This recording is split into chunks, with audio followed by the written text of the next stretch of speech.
नमस्कार, प्रणाम, सलाम। मैं हूं डॉक्टर दुर्वेश मेहता और आप लोग देख सुन रहे हैं चैनल किसान की बात।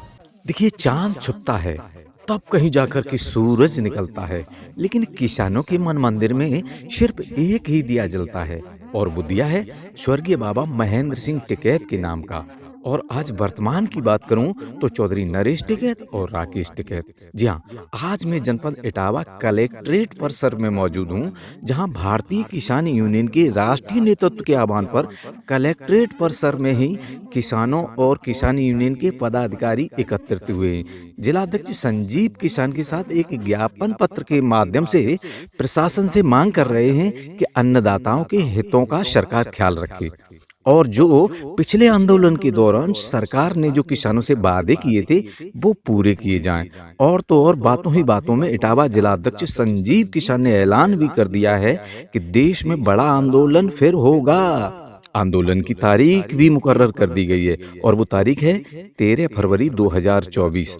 तो आप भी सुनिए क्या कुछ कहा है चैनल किसान की बात पर। कृषि मंत्री ने कोई बात कही नहीं, प्रधानमंत्री जी कहीं आए नहीं, गृह मंत्री जी शांत हो गए। तो जब कोई बात आती है किसानों के बीच में रखने की तो वो प्रशासनिक अधिकारियों को प्रेषित कर देते और वो कहते थे वो तो यार वो सचिव था, वो कह गया था, मैंने थोड़ी कहा था। मतलब कुल मिला के गुमराह करने जैसी स्थितियां रहती हैं। उसकी एवज में हम लोगों के पास एक विकल्प रह जाता है कि सरकार को समय समय पर आगाह करना, उन्हें अवगत करवाना कि श्रीमान याद कर लो ना, हम लोग किसान हैं, हम 13 महीने बैठे थे, अब वही 13 महीने वाला दोबारा से 13 फरवरी से शुरू करने जा रहे हैं। तो आंदोलन होगा क्या? जी सर, 13 फरवरी से दिल्ली कन्फर्म।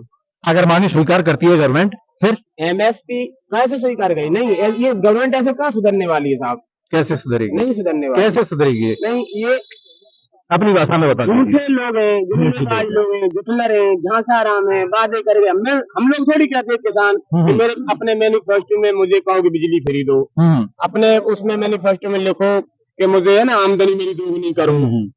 मैं थोड़ी कहता हूँ कि C2+50 का फार्मूला में लागू करूँ। ये खुद मेरे से वादा करके जाते हैं सरकार में, जो जाते हैं लोग वो, फिर ये निभाते नहीं। तो अच्छा, ये झूठे लोग हैं, उनको याद दिलाने के लिए बाबा टिकैत ने हम लोगों को ये रास्ता दिया, एक मार्ग मेरे लिए प्रशस्त किया है। इसे हम आंदोलन रत रहे और वो 13 महीने वाला आंदोलन करने के बाद हमने चौधरी साहब के सानिध्य में रहते हुए वहां पे सीखा है।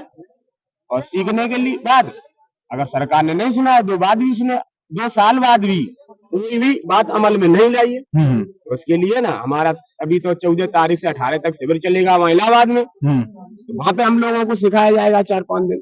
और वहां से सीखने के बाद फिर तो दिल्ली की तैयारी है, सरकार करेंगे, इलाज करेंगे सरकार का। अपने साथी कह मैं से कहूंगा, वो हमें तस्वीरें दिखाएं। भारतीय किसान यूनियन के तमाम टोपी है, गमछा है, ये डाले किसान खड़े हुए हैं। और संजीव किसान जो जिला अध्यक्ष है भारतीय किसान यूनियन इटावा के, उनसे निवेदन करूंगा कि वो भी हमें दिखाएं आखिरकार ज्ञापन में क्या है।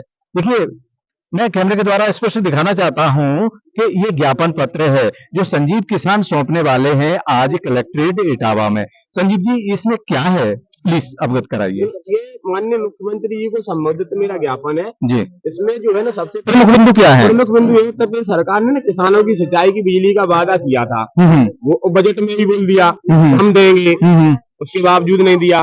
तो जो सरकार निजी नलकूपों से मीटर लगवाने की प्रक्रिया को तत्काल प्रभाव से रोके, वो है ना, उन्होंने कहा था कि नलकूप की बिजली मुफ्त में देंगे, अब वो मीटर लगा रहे, कितनी खपत कर रहा। गन्ना प्राइस अब शुरू हुए 2 महीने हो गए सर, ठीक है, और कोई भी कीमत नहीं बढ़ाई। 4 साल में गन्ने की कीमत मात्र 25 रुपए बढ़ाई गई। अब आप समझो महंगाई कहाँ से कहाँ पहुंच गई। लाजमी है। हम लोग ज्यादा बड़ी तगड़ी डिमांड नहीं है गन्ने की, केवल है ना 500 रुपए कुंतल कर दें। उत्तर प्रदेश में कई मिलों में है ना, गन्ना मिलों में किसानों का करोड़ों रुपया बकाया है साहब। गन्ना मिलों में है ना किसानों को आंदोलनरत रहना पड़ता है, उसका बकाया भुगतान नहीं कर रहे। एक विकराल समस्या है अपने देश में आवारा पशुओं की। बिल्कुल, ये बाजार जो घाटे लगती थी हमारी 8वें दिन वो सब बंद करवा दी सरकार ने। तो अगर ये होता रहता, एक हमारा कृषि तो है ही हमारा धन, लेकिन उसके बाद में अगर किसान के पास में कोई वैसी दूसरी व्यवस्था होती थी तो वो पशुधन होता है, पशु को ही धन माना गया साहब। बिल्कुल, बकरी पालन, भेड़ पालन, जानवरों का दूध, ये हमारा दूसरा उद्योग था। तो साहब सरकार ने वो भी चौपट कर दिया, हमारी बाजार बंद करवा दी। अभी हमारे लगते भी थे, भैंसें भी बिकती थी, अब भैंसों की बिक्री प्रतिबंधित कर दी। ऐसे ऐसे कानून ला रही है साहब सरकार एनजीटी में, 10 साल पुराना हमारा ट्रैक्टर नहीं चलने देंगे। देखिए किसानों में पीड़ा है और दर्द भी है। अब कुछ लोग जो किसान है सह भी लेते हैं बेचारे और कुछ कह लेते हैं। आज कैमरे किसान में संजीव किसान ने भारतीय किसान के तमाम पदाधिकारियों और किसानों के बीच अपना दर्द भी शेयर किया है। अब देखने वाली बात यह है कि धरातल पे सच हो पाता है कि नहीं हो पाता है। अगर नहीं हो पाता है तो संजीव किसान ने ऐलान भी कर दिया है कि आंदोलन का रुख अख्तियार किया जाएगा। बहुत बहुत शुक्रिया, बहुत बहुत धन्यवाद। जय जवान जय किसान, जय जवान जय किसान। भारतीय किसान यूनियन बाबा महेंद्र सिंह टिकैत, बाबा महेंद्र सिंह टिकैत, श्री राकेश टिकैत, श्री राकेश टिकैत। शुक्रिया आपका, शुक्रिया।